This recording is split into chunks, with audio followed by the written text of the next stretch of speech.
friends, welcome back to my YouTube channel. In this video I am going to explain you the basic principle of cell injury and adaptation in pathophysiology 1 chapter 1 concept I am going to explain you in this video. So first, the definition of the cell injury will be, it is defined as the changes in the external and internal environment of the cell because of any stress that has been encountered by the cell.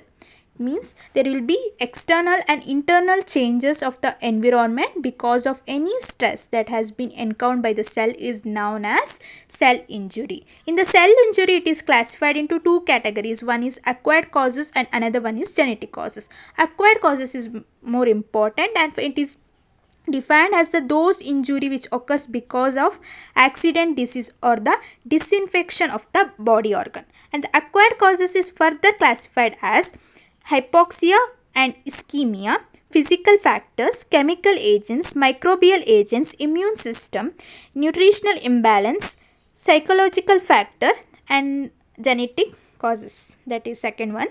So first one is hypoxia. So hypoxia is defined as the decrease in the oxygen content and there will be blood flow is normal. You can see in this picture the blood flow is normal but there will be decrease in the oxygen content. It is defined as the hypoxia. The example for the hypoxia is carbon monoxide poisoning. It may ask you for 2 marks the definition of the hypoxia with example. Next one is ischemia. Ischemia is defined as the decrease in the blood supply. In hypoxia, decrease in the oxygen supply. There will be obstruction in the blood flow. But in the hypoxia, the blood flow is normal. But there will be decrease in the oxygen. But here, the blood flow is, blood supply is decreased and there will be obstruction in the blood flow. And the example I have told that decrease in the RBC number, it may causes anemia. It is also an example for the hypoxia. And carbon monoxide poisoning, it is an example for the hypoxia. You can see in this screen. Next example for the ischemia is more tissue injury, accumulation of waste. Example, lactic acid. Soft tissue injury is an example for the ischemia. Next, difference between ischemia and hypoxia. Ischemia, there will be reduction in the blood cell supply and hypoxia, reduction in the oxygen supply. In ischemia, perfusion is not maintained. In hypoxia, the perfusion is maintained. Deprivation of oxygen and other nutrients. Here only the oxygen is deprived. Here next agent is chemical agents. Chemical agents are those agents I have listed, that air pollutants, insecticides, laboratory chemicals, carbon monoxide may cause you some injuries while performing in the lab. So some acid which may drop on your hands, that may cause some injuries, right? Like that. Next one is infectious agents. The infectious agents like bacterium, virus, protozoa, they may cause you some injuries. Next one is endogenous substances in excess. So endogenous substance excess means here glucose diabetes mellitus is an example. If more content of lipids in our body, that may causes a cholesterol. That is an example for the endogenous substances. Genetic defects like Down syndrome, sickle anemia, hemophilia, these are the genetic defects which may cause you the cell injury. And next one is immunologic reaction, hypersensitivity, allergic reactions. While allergy occurs in our body, some itching will causes, right? That is an example for that. Next one is physical agents, mechanical trauma, extreme temperature and electric shocks may causes you cell injury. So next concept is cell adaptation to injury. It is an important concept which may ask you for 5 marks in question paper. There are 5 types of adaptation to injury. So first we see the definition of cell adaptation. Cell adaptation is nothing but cell response to increase the demand. So there will be external stimulation by making the adjustment with changes in their event, that is by adapting a physiological needs and pathological injuries. If the cell fails to adapt, there will be Failure in the adaptation, the cell injury occurs. In the cell injury, there will be two steps occurs in this process. One is reversible and another one is irreversible. In the reversible, there will be removal of the injury causing agents. Cell comes to its normal state. But in irreversible, the cell does not comes to its normal state. There will be cell death occurs by the process of necrosis or apoptosis. So, just coming to the definitions of adaptations, cellular adaptations. First one is atrophy. So, the definition of the atrophy will be there will be decrease in the size of the organs. Well, compared to normal cells, there will be decrease in the size and number of the cells. So, the causes of the atrophy will be there will be decrease in the workload, decrease in the blood supply, no proper nutrition supply and losses of the hormone, decrease in that is due to decrease in the endocrine stimulation. So, next one is hypertrophy. So, in hypertrophy, there will be increase in the size of the cell. It is opposite to atrophy, and the causes of the hypertrophy will be physiological, that means non-diseased condition, increase in the functional demand, increase in the hormonal release and increase in the uterus size due to accommodate fetus in pregnancy, and pathological disease state will be increase in the heart size and hypertension. And the next definition of is in the cellular adaptation will be hyperplasia. You can see normal cell, but in hyperplasia condition there will be increase in the number of cell. So the definition of the hyperplasia will be there will be increase in the number of cell, or the volume of the cell is going to get increase. So the causes of hyperplasia, in the physiological hyperplasia there will be three types. You can consider it as physiological hyperplasia, in that in enlargement of the breast during the puberty and pregnancy, and compensatory hyperplasia, there will be reaction of livers followed by the increase in the cell division, and pathological hyperplasia will be skin warts and being prostatic hypertrophy. These are the three categories in the hyperplasia. Next one is metaplasia. Metaplasia is nothing but one type of the adult cell there will be going to get converted into another type of the adult cell. So there will be conversion of the adult cell one type to another type. Here examples, if we consider a cigarette smoker, the normal ciliated columnar epithelium cell of the respiratory tract replaced by the stratified squamous epithelial cell. Here the stratified cells are resistant to cigarette smoke, and metastatic cell may changes into cancer cell. That example is lung cancer may be occur. So next one is diaplasia. So diaplasia is nothing but loss of uniformity of the individual cell and loss of their architecture orientation. And here the causes of the diaplasia will be chronic irritation, chronic inflammation, chronic infection. Chances of becoming cancers are high in the diaplasia.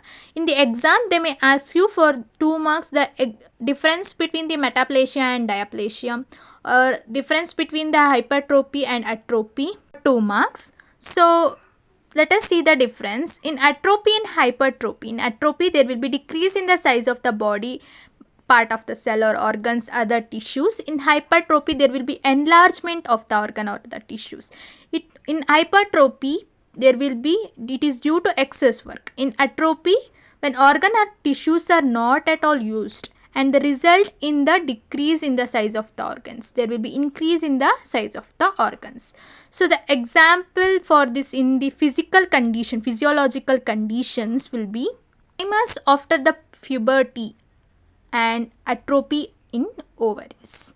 So in the hypertrophy, the physiological conditions will be muscles of the bodybuilders and uterus in the pregnant mothers. This is the difference between atrophy and hypertrophy. It is very important for 2 marks. So the next concept is mechanism of ischemic or hypoxic cell pathogenesis. They may ask you for 10 marks in the question papers. So it is one of the most common causes in the cell injury. there will be two phases will be there. I already explained in the adaptation, reversible cell injury and irreversible cell injury. First one is reversible cell injury. Reversible cell injury, there will be 6 steps will be there. First one is switching from the aerobic to anaerobic respiration. That means there will be decrease in the ATP synthesis, and next one is decrease in the ATP. Decrease in the ATP means here the sodium and potassium channel ATPase will be decreased. And next one is cell swelling.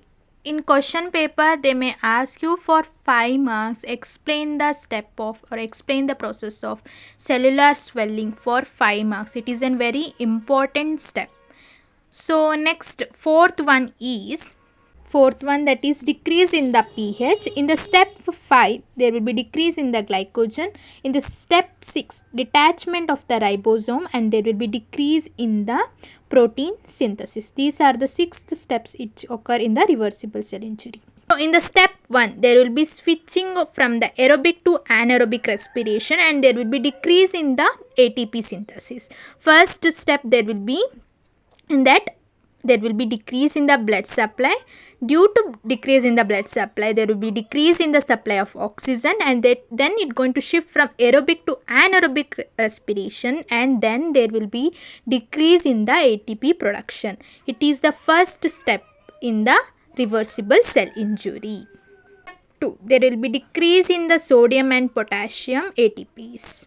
Means which causes decrease in the ATP, which causes decrease in the sodium and potassium ATPs. In normal, there will be entry of the sodium into cell and calcium comes outside. It is a common process. While there will be accumulation of sodium inside the cell, more sodium will occur inside the cell, more production of sodium channels in the cell, which causes accumulation of sodium. So more number of sodium which may causes decrease in the ATP. The third step is cell swelling. In that there will be increase in the sodium in ischemic cell and osmotic entry of water. That the cell starts swelling.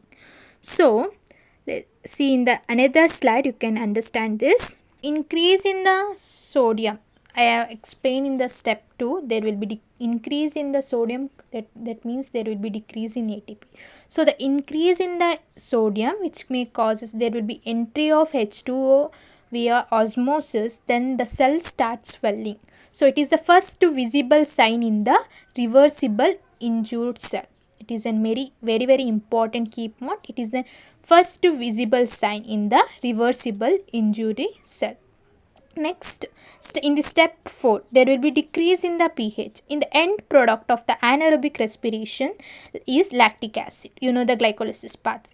So the accumulation of the lactic acid in the hypoxic cell, there will be decrease in the pH. That means more storage of lactic acid, which may leads to acidity. That acidity will cause decrease in the pH. So it is the step 4. So in the step 5, there will be decrease in the glycogen, which means if it is there will be decrease in the glycogen supply, there will be increase in the utilization of, there will be stored glycogen. There will be depletion of stored glycogen, which may causes you reduction in the glycogen store. There will be decrease in the nutritional supply because of the decrease in the nutritional supply. In the step 6, there will be detachment of the ribosomes and there will be decrease in the protein synthesis. When the cell started swelling, that also leads to swell the endoplasmic reticulum. There will be detachment of the ribosomes which are attached with the endoplasmic reticulum. So that means which causes, it also leads to decrease in the reduction, there will be reduction in the protein synthesis. There will be protein synthesis also decrease in the step 6. These are the 6 steps which comes in the reversible cell injury, which may again come back to its normal position also. So it is the 6 steps includes in the reversible cell injury. So next one is irreversible cell injury. It includes 3 key steps. One is rupturing of lysosomes, and second one is damage to plasma membrane, and third one is dysfunction of mitochondria. So first one is rupturing of lysosomes. That it is a crucial event. Lysosomes contains the hydrolytic and proteolytic enzymes. The rupturing of the release of the digestive enzyme in cells. That means digestion of cell components.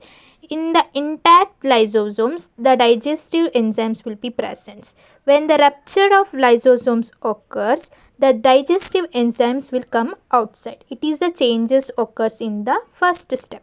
In the second step, damage to plasma membrane. The plasma membrane is ruptured here. In the first step, lysosome is ruptured. In the second step, the plasma membrane is ruptured. The outward movement of the critical enzymes and proteins leads to cell death. Here the cell death occurs in the damage of the plasma membrane. So the next one, third step is disinfection or dysfunction of mitochondria. Here the increase in the intracellular sodium ions leads to increase in the calcium ions. Here the entry of the calcium ions are more. The calcium ions are stored in the cell. More number of calcium ions are stored in the cell, so there will be excess of calcium deposition in the mitochondria. There will be accumulation of the calcium in the mitochondria, leads to permanent dysfunction of mitochondria. There will be permanent shut of the powerhouse cell. It is the third step of the irreversible cell injury. This video I have completed the reversible and irreversible mechanism of cell injury, the causes of cell injury, the definition of the cell injury. So thank you for watching my video. So please don't forget to subscribe.